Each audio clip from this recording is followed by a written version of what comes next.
the UK government, in all of its intelligence, has just announced that they are in fact going to be walking back their plans to introduce digital ID and the requirements for people to show their digital ID to prove their right to work in the country.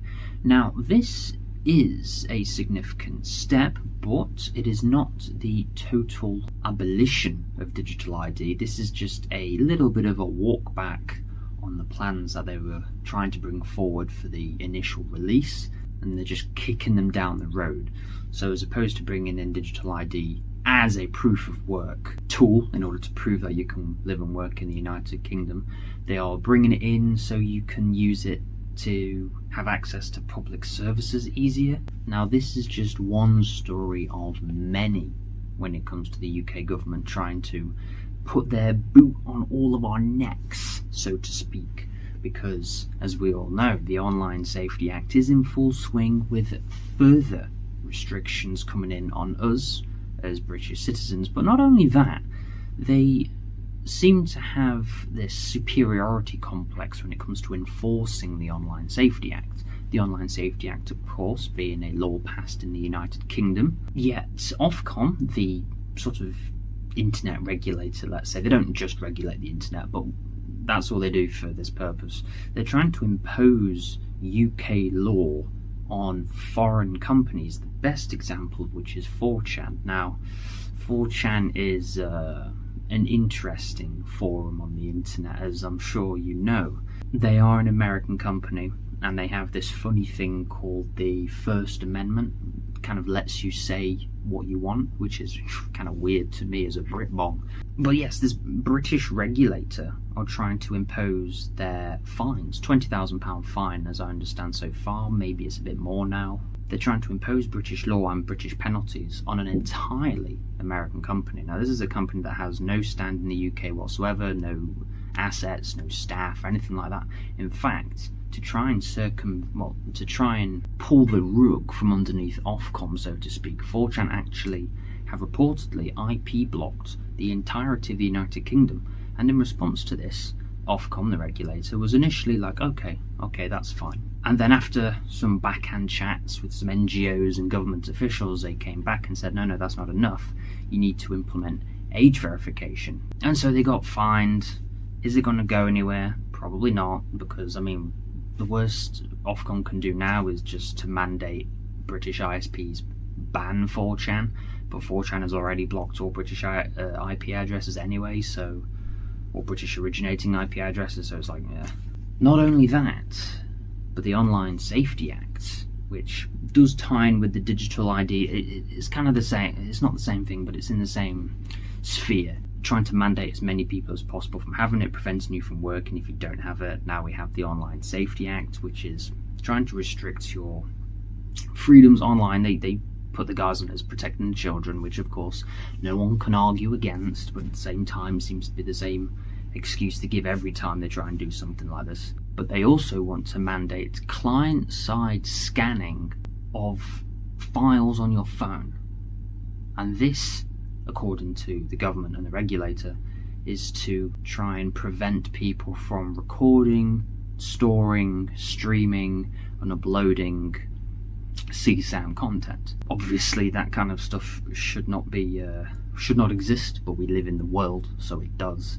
And to prevent this, they quote, now this is a quote from their initial announcement, they want to mandate these companies implement software tamper-proof software.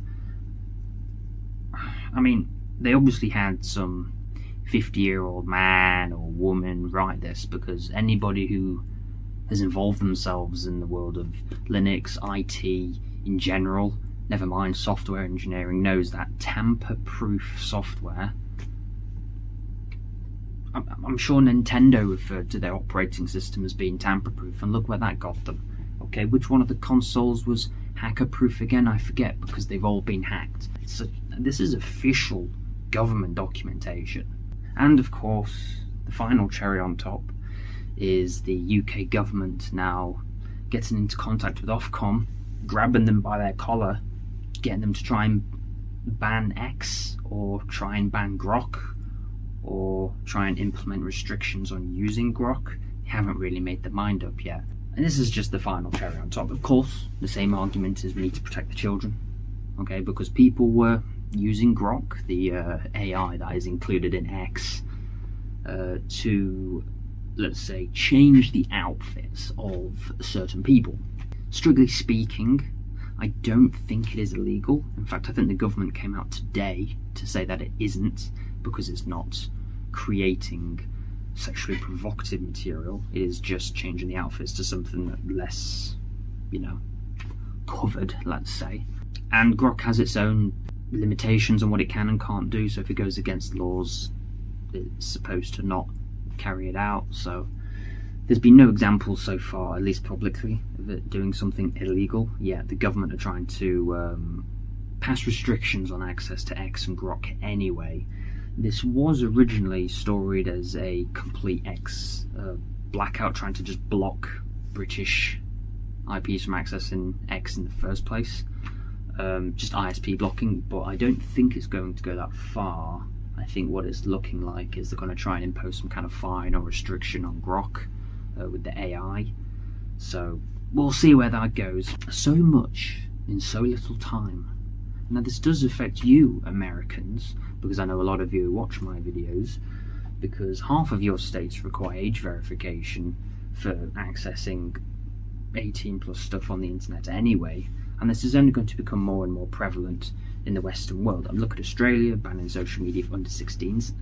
It's all done a good reason, which is trying to protect kids and not have them exposed to stuff that they shouldn't be exposed to. But the way they're going about doing it is kind of treating everybody as, you have to prove to us that you are who you say you are, first and foremost, which, and the ways they're going about doing that, I just don't think are that great.